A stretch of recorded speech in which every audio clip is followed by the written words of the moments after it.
Today, we are going to be discussing fades and busts according to Underdog's ADP. And let's go ahead and start off with some of our favorite values here, the guys that we are targeting more than anybody else. Nate, who's a guy that you are targeting on Underdog? So I'm going to go with my spiciest player first, and it's Mike Gesicki. And I know we were really down on Gesicki last season, but look, he's being valued as a tight end 20 right now. He's overall 163 in ADP on Underdog. He had a down year, but that was bound to happen, right, Dave? I mean, he was behind Jalen Waddle and Tyreek Hill. You're competing for targets with those two talents. It's probably not going to end well unless you're a guy like Rob Gronkowski or Travis Kelce. Now he's in a new system in New England, and while that might not seem sexy, Bill O'Brien's back as the offensive coordinator, and I mean, really look at who he's competing with for targets. We've got Tyquan Thornton, Kendrick Bourne, Devontae Parker, and Hunter Henry. It's not hard to see a place where a guy who primarily plays out of the slot can all of a sudden become an impact player for New England. This is an offense that needs to find their footing. They've had a hard time, and this is a tough division. The AFC East is no joke. I mean, if the Jets get Aaron Rodgers, you've got Tua back in Miami, and you've got Josh Allen in Buffalo. Those are three powerhouse teams that Bill Belichick is trying to compete with. And we don't know how much longer he's going to stay as the coach, so he wants to win now. And it should be noted, Gesicki's metrics were far better than Hunter Henry last season. He beat him in almost every major category that I care about. ADOT was higher, route percentage was higher, his drop percentage was lower, all markedly better than Hunter Henry. And this just leads me to believe he's going to be a value in best ball this year. I agree, and so many people just see, paying attention to the transactions as the way that they happen chronologically. They trade away Jonnu Smith, and then immediately after sign Mike Gesicki. So everyone says, "Oh, cool, they refilled that Mike Gesicki hole or that Jonnu Smith hole with Mike Gesicki." But I don't see it that way. I think that where he operates in the field, where he lines up in the slot so much, I think that he profiles much more to slot into the Jacoby Myers role that was vacated, that gave over 100 targets in back-to-back seasons. So I'm with you. Mike Gesicki is a guy who didn't really fit into Shanahan's offense because that offense, which Mike McDaniels, implemented there in Miami, really wants tight ends that can do everything. Look at George Kittle, for instance. He has some plays where he's just playing tackle, at a glorified tackle position. And, he wasn't really utilized to his full skill set there. So I'm with you. Bill Belichick is very intentional about the people that he brings in, and I think that he's going to be featured as a pass catcher. So as fun as it is to disagree and have some fun, friendly banter and discourse back and forth, completely with you on that one, Nate. Herms, who is a guy that you are targeting at current ADP? Before I get into my guy, I do just want to mention, to Nate's point about, and to your points about the whole Gesicki not really fitting in the Dolphins thing. I mean, I'm curious to see who plays tight end there because I don't really know who that's going to be, and it's a pretty talented rookie class for tight ends this year. So hey, you dynasty heads out there, keep an eye out for that. Definitely look for that. But oh yeah, what's up? Oh, just want to hear, who is the guy? I mean, feel free. I love this type where we get off on tangents and we keep talking, dive deeper, so don't feel like you can't do that, but let's go ahead and hear about your guy, Herms. Yes, okay, so we're going to start with one of my favorite players of all time. Big fan of James Conner, the running back out of the Arizona Cardinals. Now, he's finished top 10 in PPR points per game in half of his professional season so far, including his last two as a member of the Cardinals. And I know that people are going to be kind of worried about the whole, Kyler Murray's not going to be playing quarterback. What's going to happen? But the fact of the matter is, Kyler Murray missed about half of James Conner's games last year anyway. And if we look at those games where Conner played but Kyler Murray didn't, and for the sake of this, I threw in that game where Murray left early with his ACL injury, Conner had 20.7 PPR points per game and ranked first in snaps per game among all running backs. And it kind of just lent itself to the Cardinals turning very, very run heavy when Kyler Murray wasn't around. And I know that people are going to also say, well, the Cardinals are going to have to add another running back to that backfield. And frankly, they should. I mean, they definitely need some youth behind James Conner, but he's not going anywhere anytime soon either. He counts around $9 million against the cap, and if they wanted to move on from him, the amount of dead money that would be attached to that is just way too high. So, I mean, for Dynasty, I get that people are a little concerned. For redraft, we'll see where his price is, but right now in best ball, I saw him, here we go, ADP 100 overall and the RB 32. Dude, give me that all day. I love me some James Conner. Yeah, just on a macro level, like I'm going to give a macro level take here. When you're drafting these underdog drafts this time of year, it behooves you so much to just draft the veterans because everybody's got their dynasty caps on and everybody's focused on age. And the reality is, these older guys are still going to be productive. Maybe not 2, 3 years down the road, but everybody's so focused on dynasty and dynasty content and dynasty drafts and rookie drafts and dynasty startups that they don't really think about the value that can be had in veterans. So I'm with you. James Conner, I mean, this guy is just a low end RB1 seemingly every single season. And it felt like we were pounding the table last offseason for James Conner. Nobody wanted to listen, gave us a great year, and here we are doing the same thing all over again, which kind of leads perfectly into the guy that I want to talk about, which is Tyler Lockett. I mean, Tyler Lockett is a guy every single year. It feels like we're pounding the table saying draft Tyler Lockett, and then he just gets suppressed somehow in ADP. Let me just read you Tyler Lockett's season finishes over the last few years. 2018, he was the wide receiver 16. In 2019, he was the wide receiver 13. In 2020, he was the wide receiver 8. In 2021, he was the wide receiver 16. And in 2022, he was the wide receiver 13. If you were able to listen in, keep up with all that, that is 5 straight years where he has finished as a top 16 wide receiver or better. Last year, he was getting drafted outside of the top 30 wide receivers because people were scared about Geno Smith and scared that DK Metcalf was going to pull out that alpha role and take away all of his targets. Well, guess what? We haven't learned because now in 2023, Tyler Lockett is being drafted again as the wide receiver 31. Like, this is the definition of insanity, right? Just doing the same thing over and over and over again every single year.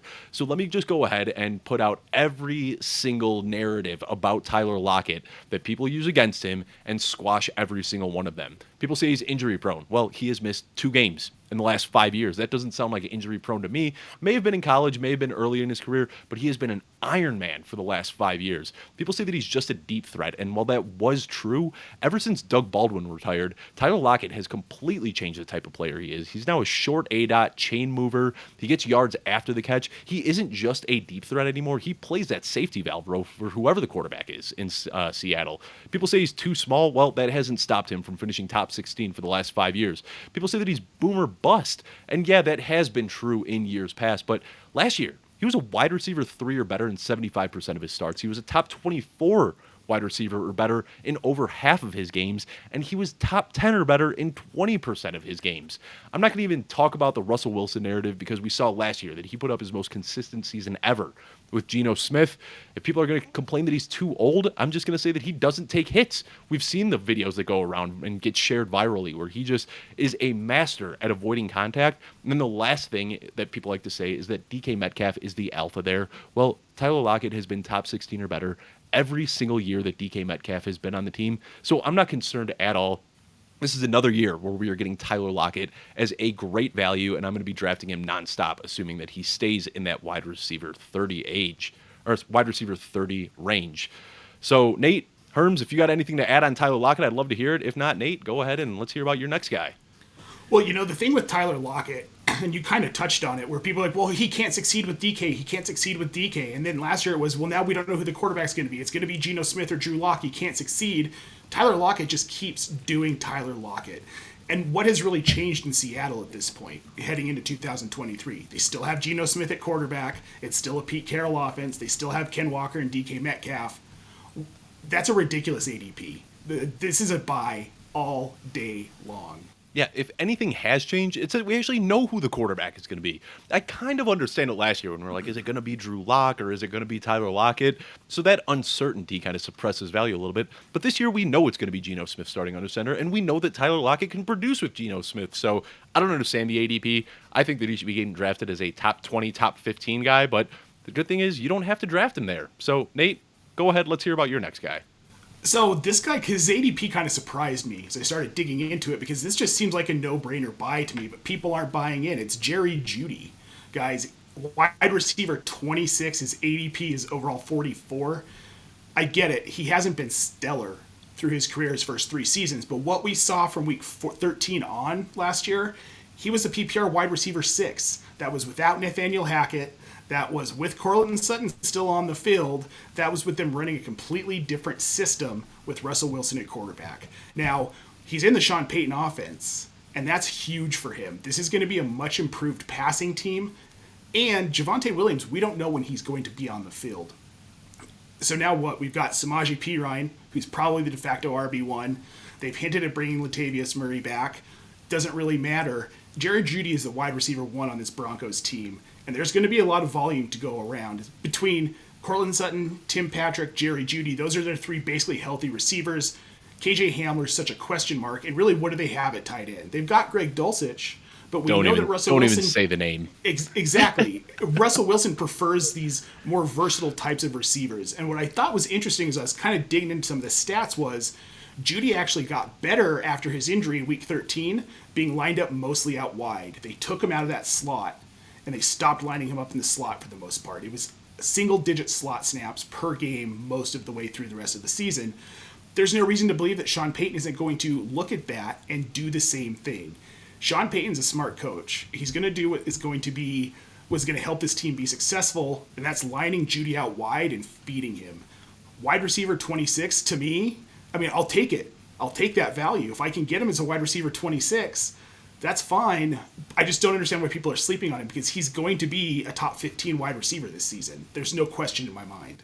Yeah, I'm with you. And, so much of the argument last offseason was, is it going to be Cortland Sutton or is it going to be Jerry Jeudy? And we got the answer. It's Jerry Jeudy. So why is he still getting drafted at the same ADP that he was last year? This is one of those head scratchers for me. I really hope that at some point in the show we can start disagreeing with each other, because right now it has just been a bunch of head bobbing and agreeing with each other, which means these are probably guys that you should be targeting in your draft. But Herms, let's hear from you. Who is the next guy that you are targeting at current Underdog ADP? All right, well, maybe we can start some disagreement based off of me putting my Homer hat on, because as many people know, I am a very big fan of the Pittsburgh Steelers, and I saw that Pat Freiermuth is going there at ADP pick 109 and the tight end 10. And, I think a lot of it really comes down to whether or not the Steelers will actually address their need to bring in a slot receiver in this upcoming draft or not, because ever since Juju Smith-Schuster got injured a couple of years ago with that shoulder thing, got shut down, and then moved on, they've never really replaced the slot receiver, and that's pretty much the de facto role that Freiermuth played in the Steelers offense. And after the Chase Claypool trade this past year, from like week 9 forward, Muth led the Steelers in targets per route run rate, or I guess he was targeted on 23% of his routes run. So there you go. That's a pretty fun fact. And then he also ranked 6th among tight ends in targets per game and 7th in target share, which doesn't sound super impressive on the surface, but you have to remember he did this only playing about 47.8 snaps per game, which ranked 22nd among all tight ends, because he had his 3rd concussion last year, and he had some lingering hamstring issues that dated back to minicamp and stuff, so they kind of took it a little slow with him, but this is who Kenny Pickett was looking for in the shorter intermediate points of the field. And that's still a huge thing that they're missing, like I said, by not having a slot receiver to play more of that role anyway. And if he continues to be targeted at this rate and continues to be healthier and plays with more and more snaps, we're talking about a dude that could easily finish as a top 5 or 6 tight end, but he's not being drafted there. So, dude, Pat Freiermuth, man, he's one of my favorite players for this reason. He's perpetually underrated, but he's so good. Reminds me so much of TJ Hawkinson over the last couple of years, where the underlying metrics were there, just screaming this dude is going to blow up at any moment. And it took a few years for TJ Hawkinson to finally put it together, but we saw it last year where he finally became a dominant top 3 tight end. And those same exact metrics are painting the same exact story for Pat Freiermuth, that he is just set to explode any day now. So I'm with you. I love it. And he's still just 24 years old. To put up over 700 yards in year 2 at 23 years old is a great indicator for long-term success for Freiermuth. So I'm with you. I think he could put it together this year. The other thing is we didn't see a huge sample without Chase Claypool. They really kind of just threw a wrench in that offense mid-season. And then also the yo-yoing back and forth between Trubisky and Kenny Pickett. There should be a little bit of consistency this year. So we got a healthy Freiermuth, no Chase Claypool, and we actually know who the week 1 quarterback is going to be. All of those indicate that we should see a little bit more consistency out of Pat Freiermuth. So completely with you there, Herms. Let's go ahead and wrap it up with my last guy here that I want to talk about. J.K. Dobbins. I feel like I've just loved this guy since he came into the league, and for whatever reason, best ball drafters, dynasty managers, fantasy football players just haven't really warmed up to him yet. Right now he's getting drafted as RB21. I get it. He was kind of the forgotten guy in this really loaded 2022 class for running backs. This class gave us Jonathan Taylor, DeAndre Swift, Cam Akers, Clyde Edwards-Helaire, and people just kind of forget about J.K. Dobbins because we haven't seen him all that much over the last 3 years. He had a slow start to his rookie season, but in that rookie year, it was at post-week 11. He saw a huge uptick in touches, and over that time, averaged 88 yards per game and had 7 touchdowns in 6 games.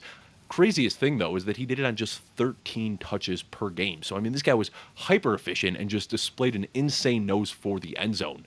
The next offseason, he was touted as an elite running back and tore his ACL, LCL, hamstring, meniscus. I mean, this wasn't like a clean ACL tear. This guy basically separated his knee from the rest of his body. So it took him some time to come back. Missed all of the 2021 season, started 2022 on PUP, and then he returned in week 3, but had a really limited workload and then re-aggravated the injury. And from week 6 on, didn't see him again until week 14. And you probably saw the clips. You know, when he came back in week 14, he didn't look good. He had this very noticeable limp in his gait. He just wasn't really able to break off big runs, but that's kind of expected. You know, he was suffering a huge injury and probably came back a little bit sooner than he should have been. Despite that, he still averaged 14.3 touches per game, which was more than he saw as a healthy rookie. He had 1.1 rushing yards over expectation per attempt. Now, I talk about this stat all the time. I just love it. You know, it kind of shows us who the really good running backs are in the NFL. So that 1.1 rushing yards over expectation per attempt ranked 5th best in the NFL. The only guys above J.K. Dobbins were Khalil Herbert, Nick Chubb, Tony Pollard, and Travis Etienne. 4 very, very good running backs. So we know that the staff trusts him because they were giving him these touches last year, even when he was injured. We know that he's super talented because we've seen it in small bursts. And now he is 2 full years, over 2 full years removed from that knee injury by the time this season kicks off. The other things about him, you know, as a prospect coming into the league, 99th percentile for speed, 96th percentile for burst. Speed and elusiveness, you just can't ignore when you watch this guy on film. I mean, he pops off the screen with how good he is, and he's still just 24 years old. So now he's on a contract year. I think the team's going to lean on him to see how his knee holds up. The fact that you're drafting a guy who literally has a ceiling that could be the number 1 overall running back in football, and you can draft him right now as a back-end RB2, I cannot get enough of J.K. Dobbins. Now, before we jump into the next segment, go ahead, Nate. Let's hear it. I was going to say, I don't understand people fading Dobbins. We're now a year plus removed from the injury. This is where these guys start to get their legs back, they get their pop back, they get their explosiveness back. And in this Monken offense, it's not the boring Greg Roman offense of the last few seasons. Yes. He's not only going to be a rusher, they're going to get him involved in the passing game. So now you're looking at not only you've got his rushing yards, his rushing touchdowns, you're going to start to get receptions out of the guy too.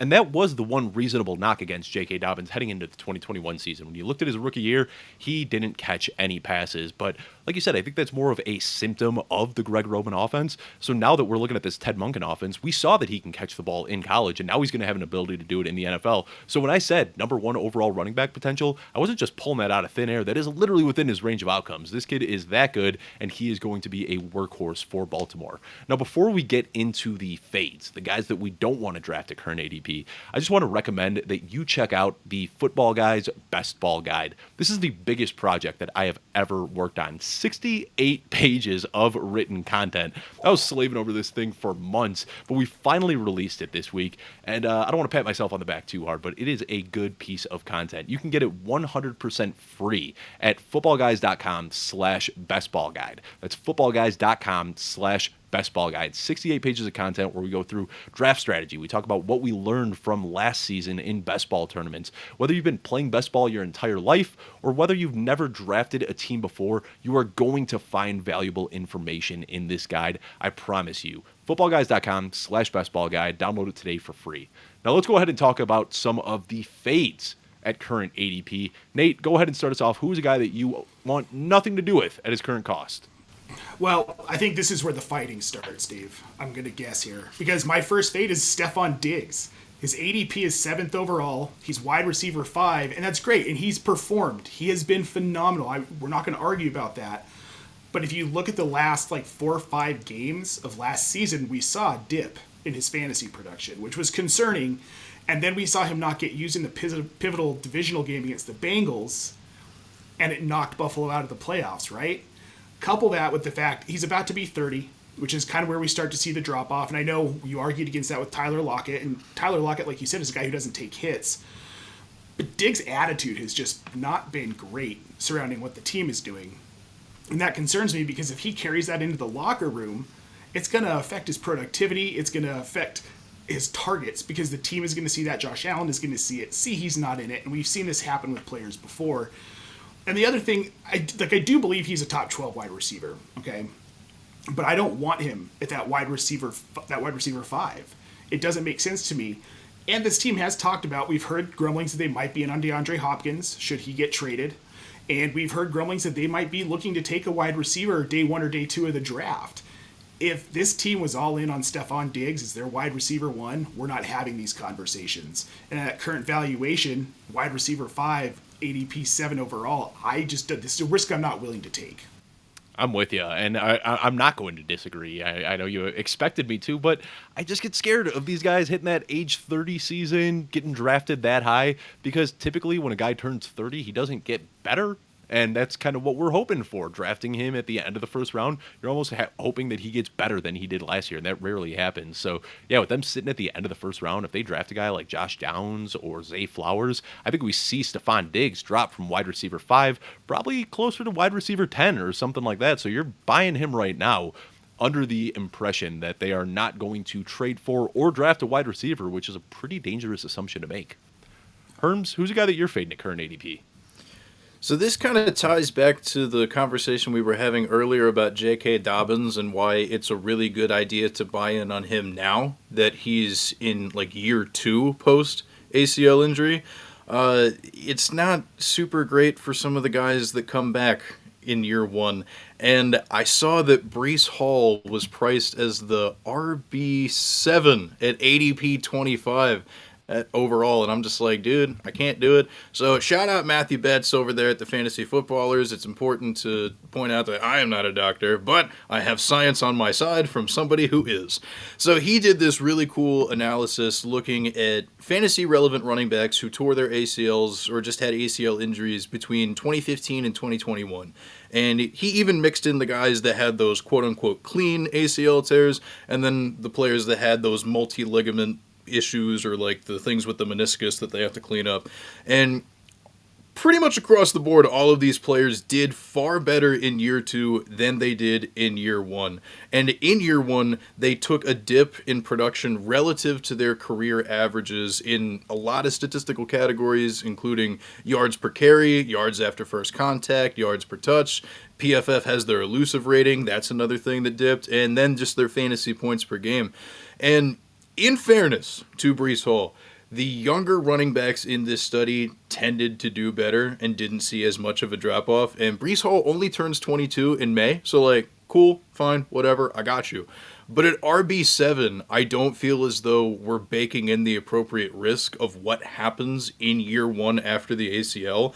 And I'm just not going to be interested in taking him unless he falls, further down in any drafts that I do, because we're counting on him to just be an RB1 coming back immediately. And I'm like, look, man, like that's a little bit too rich for my blood. I love Breece Hall. He's a tremendously talented player.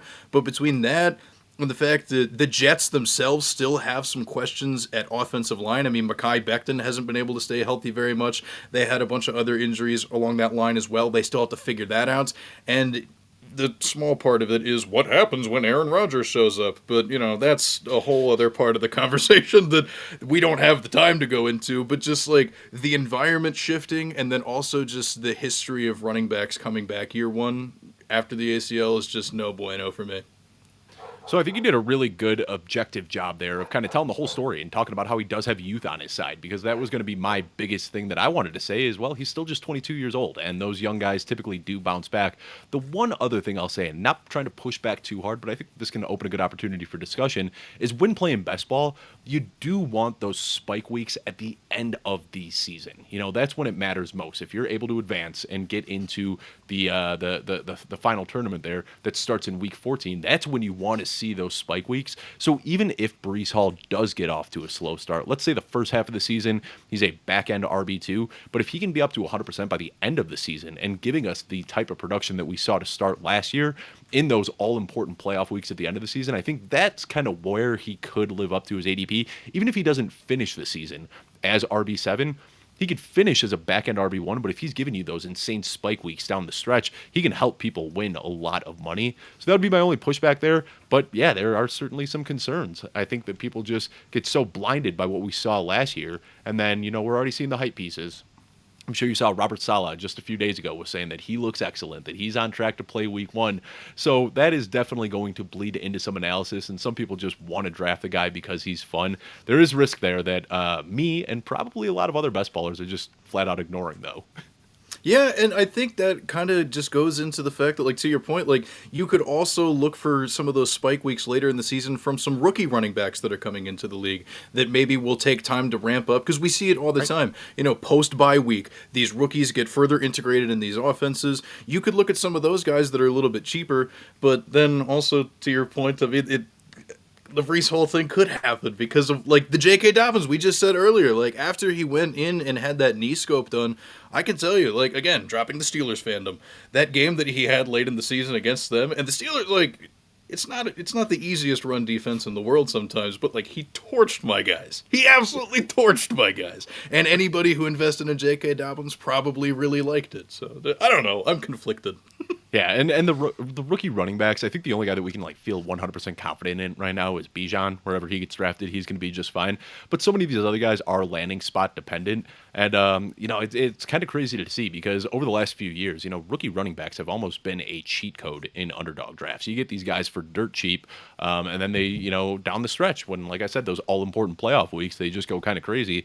And people have picked up on it this year. And if you think that you're getting Bijan Robinson at a discount, you are sorely mistaken. Christian McCaffrey, Jonathan Taylor, and Austin Eckler are the only guys getting drafted ahead of Bijan Robinson. So kind of crazy to see how far we have come as a collective and, learning from old mistakes and adjusting. And there goes that edge of thinking that you can get a highly touted rookie running back for cheap. Let me go ahead and talk about a guy that I'm fading. And this kind of goes in line with what Nate was saying. Davante Adams, arguably the best wide receiver in the league. It feels ludicrous to say that I'm fading Davante Adams, but I feel like he's getting drafted darn close to his ceiling. Right now, he's getting drafted as the wide receiver 7, and Jimmy Garoppolo doesn't really have an extensive history of supporting wide receiver 1s, or at least elite wide receiver 1s, which is what we're expecting with this ADP. Davante Adams turns 31 this year, which is well beyond the age curve, and when we see these guys just completely disappear. I don't know if you guys saw, I just tweeted it out a few days ago, but I did wide receiver ADP from 5 years ago. 2 of the guys are out of the league. 2 of them haven't played in a year. And the best guy that is still around from 5 years ago is DeAndre Hopkins, who's getting drafted as an 8th-round pick. When the age curve hits, it hits hard, and people tumble off the back end of it. And I think that isn't being baked into Davante Adams' ADP right now. Now, I already talked a little bit about Jimmy Garoppolo, but it's just he's a very different type of quarterback than we've seen Davante Adams succeed with in years past. Aaron Rodgers and Derek Carr, they're gunslingers that like to throw the ball deep downfield. Jimmy Garoppolo spreads the ball around, and he targets the intermediate parts of the field where Jacoby Myers and Hunter Renfrow do a lot of their route running. Now, the other things that scare me a little bit, Davante Adams, he ranked 66th in yards after catch per reception last year with under 5 yards after catch per reception. Deebo Samuel, Brandon Ayuk, George Kittle, all ranked way ahead of that. Davante Adams ranked 41st in target depth. 11.8 yards downfield is where he saw his average target last year.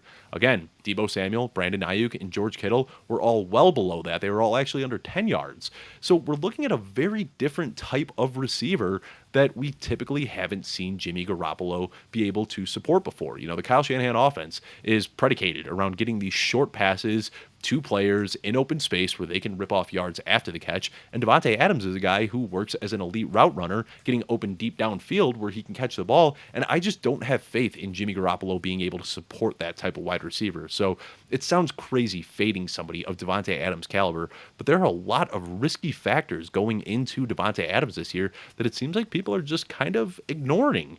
Do you guys have anything to add here? I mean, am I off base for wanting to fade Adams at his current cost? I mean, I think the cool thing that Adams has going for him is, I mean, like you said, his route running is fantastic, but like one of the interesting things about his skill set is that he sets himself up so well with the different moves that he uses with his footwork to shake free from defenders early on in these routes. So there is at least a world in which they could possibly pivot some of his routes a little bit and still utilize that ability for him to shake free and then, I don't know, maybe slant more instead of running super far downfield. He's capable of being a little bit more versatile, but unless they really want to overhaul that many factors of the offense, I'm not sure if that's going to work out. And the other part of it that I think people are kind of forgetting, more to your point, is that like Darren Waller not being there, even though he wasn't super healthy last year, just like takes away another like really important option for Garoppolo to throw to. And for as much as I like Jacoby Myers, I'm not going to be super intimidated if I'm a defense being like, oh, well, we got to shut down Myers here. You know, but you can focus a lot of your attention over to Devontae Adams in these situations. Like, it's, I don't know, but like, I'm torn. On one hand, I want to bet on Adams being super good, but on the other hand, the environmental factors of that offense are just terrifying. Yeah. I guess the one thing I'll too, say, go ahead, Nate. So I would say the one thing too for me is the coaching situation. Josh That's McDaniels. exactly what I was going to say. Josh McDaniels, I do not like the man. He ruined my Broncos for a handful of years. And then throw in that, if history tells us anything, Jimmy Garoppolo is not going to be the starter in this offense by the end of the season, which leaves you with Brian Hoyer or what, Anthony Richardson? That's terrifying at that ADP for Devontae Adams because there's no way he produces if that becomes the case, which it more than likely will. Yeah, I'm with you. I tried to be as objective as possible, you know, when talking about the situation. But what I really wanted to say is I can't stand Josh McDaniels. I think he's a terrible coach, and I don't expect any sort of success to come from this offense. Nate, let's go ahead and hear about your final fade at ADP. So we're going to go back to kind of a gut feeling for me. This fades Saquon Barkley. Running back 5, his ADP overall is 14. And the guy just basically said, I'm not playing on my franchise tag. I'm not signing it. I'm not working out with the team. Talent's there, okay? If this whole situation isn't going on, I'm absolutely fine with him at RB5. But this concerns me. And now if he does end up signing some sort of like, signs a franchise tag or signs a 1-year deal to stay with the team that's a little bit more, are they going to use him as much? Are they going to maybe try and throw the ball a little bit more? And I don't believe that this Giants team can replicate their success from 2022. I think what we saw was kind of an aberration. I don't believe Daniel Jones is going to be as good. And I think that affects Saquon Barkley overall in this offense. I kind of feel like we're going to have a Le'Veon Bell type situation here, guys, where he doesn't play 2023. Oh, no. I feel like he's going to sit.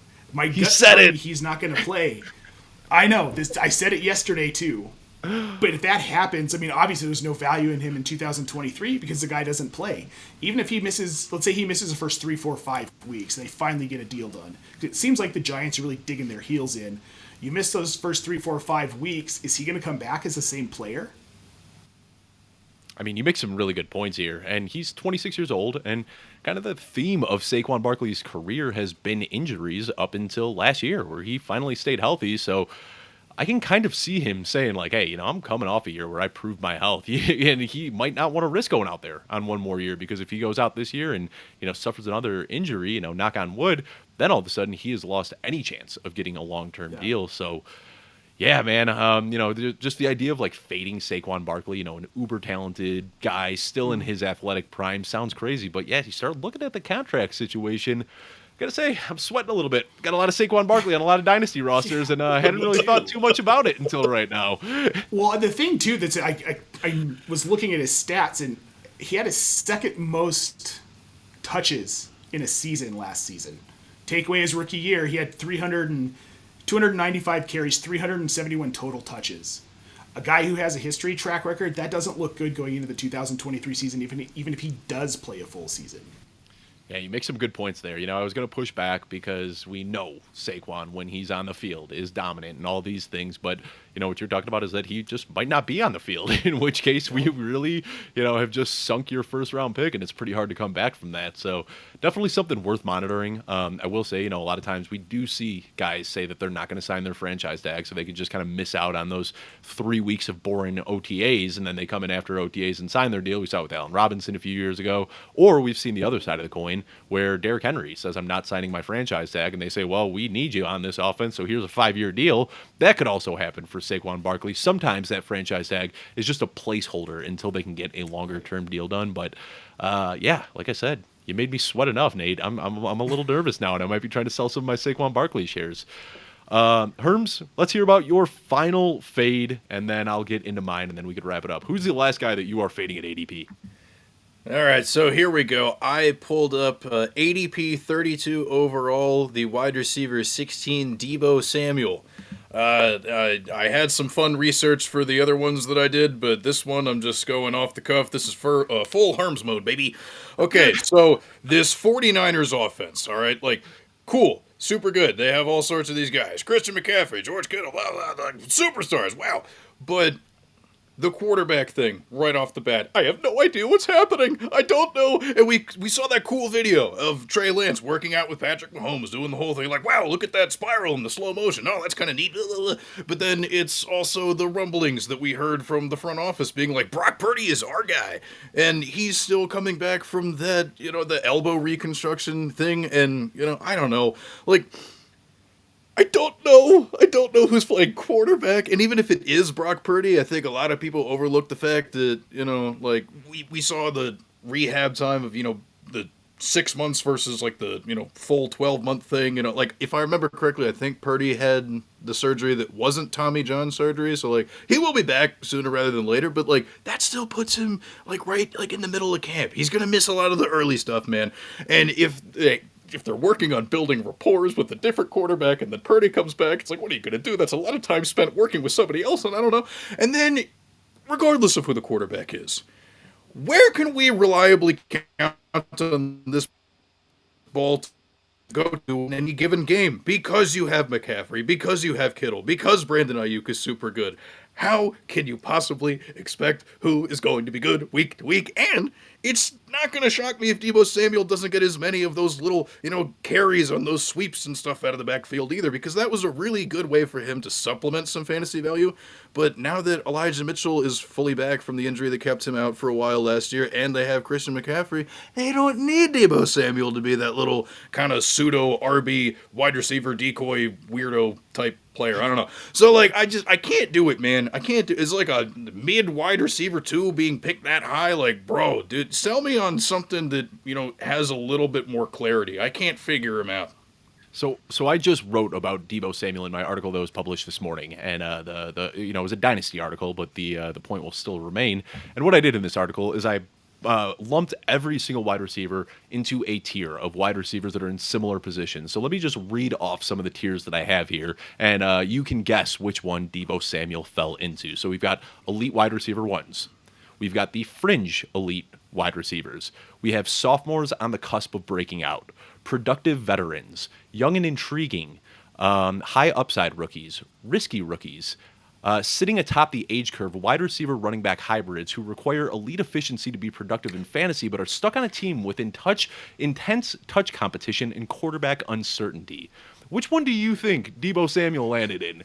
And that's basically where I'm at, is he is such a hard player to assign value to, because when we look for his first 2 years in the league, he was injured and wasn't really all that good. And then in 2021, 21.1 points per game. This dude just exploded out of nowhere, but he did that on 18 yards per catch, 6.5 yards per rush. He scored a touchdown on 11% of his touches. So we saw this one season where just efficiency ballooned out of nowhere, and he was a fantasy stud. But the other 3 years that he's been in the league, he's been a sketchy wide receiver 3 flex type play at best. So everybody's still holding on to this production that we saw 2 years ago, when the reality is that was pretty unprecedented and probably isn't the norm You already talked about the target competition.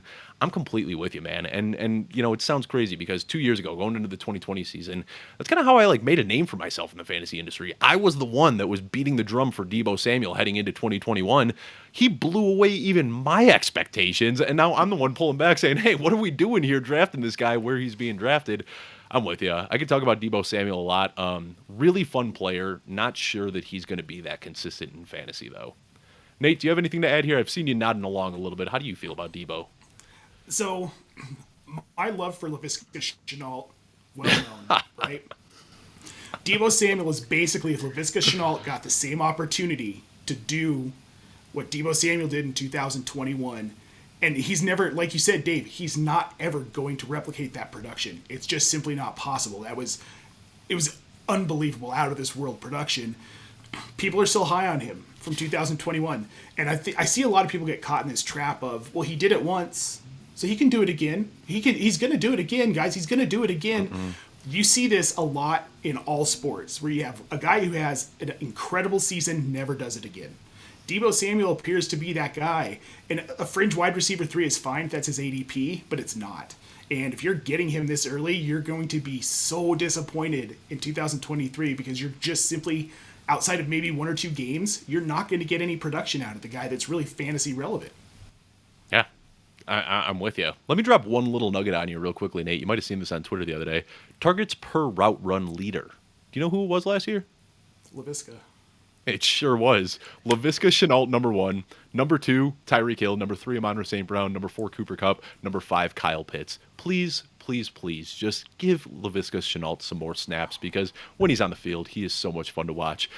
I'm going to go ahead and wrap it up here, talking about my final fade, and oh boy, does this one really hurt me. Anyone that's been listening to the show for years, watching me on the Footballguys YouTube channel, knows how much I love Justin Fields, but what are we doing right now drafting Justin Fields as the QB4? The only guys being drafted ahead of Justin Fields right now are Josh Allen, Patrick Mahomes, and Jalen Hurts. Now, I was Fields' biggest tout last year. I was on an island saying that I had him projected for 1,000 rushing yards, and everybody told me I was crazy. Well, guess what?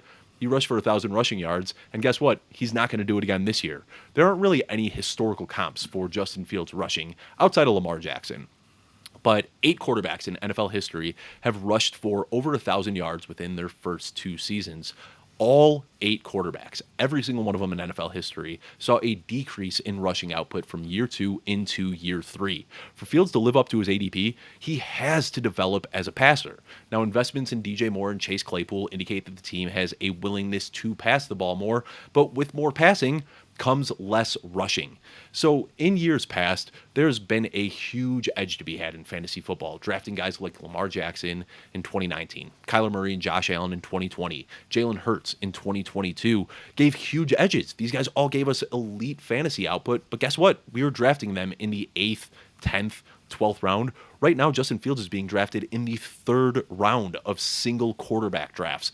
All of the upside is being assumed with that ADP with absolutely none of the risk. And the fact is, expecting a quarterback to take a huge step forward as a passer is a pretty risky assumption to make. So it's not in the realm of possibility that he finishes as a top 4 quarterback, but we're already drafting him pretty darn close to his ceiling and not assuming any of the risk. And the risk is that he passes more, rushes less, finishes as a back-end quarterback 1, and you spent your 3rd round pick on a quarterback that is just giving you replacement level production here.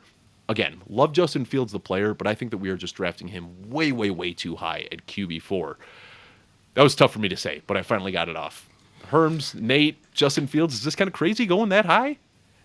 It is not okay. It is not okay. People, I can't do it. So, and especially with the whole thing that people like to do sometimes, where, a wide receiver gets traded to a team that historically doesn't have a lot of pass volume. People are like, are they even going to pass enough for them to do this? It's like, yeah, probably, because more often than not, NFL teams are going to tell us what they're trying to do. And by letting David Montgomery go and having your backfield probably be a combination of Khalil Herbert and Deontay Foreman, not bad, but you've clearly invested more into the pass catchers.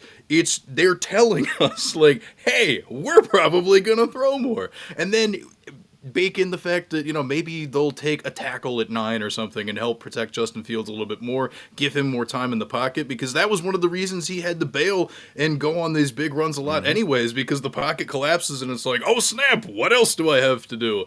And the more you like minimize those opportunities, the more time he has to stand there and throw. So like, man, I can't do it. Like, I love Justin Fields. He's a lot of fun.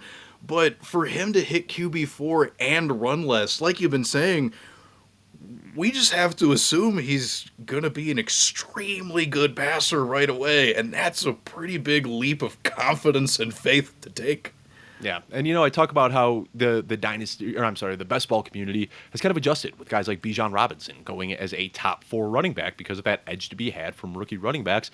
But now they're doing the same thing with these year 2, year 3 toolsy quarterbacks. They're, where these guys used to be drafted in the mid rounds and would be a complete game changer for you. Now you got to pay up for them. You're already paying the elite price tag, and there's just a lot of risk there. I mean, there's almost no chance that he surpasses his ADP. He's getting drafted within the same round as Josh Allen and Patrick Mahomes and Jalen Hurts.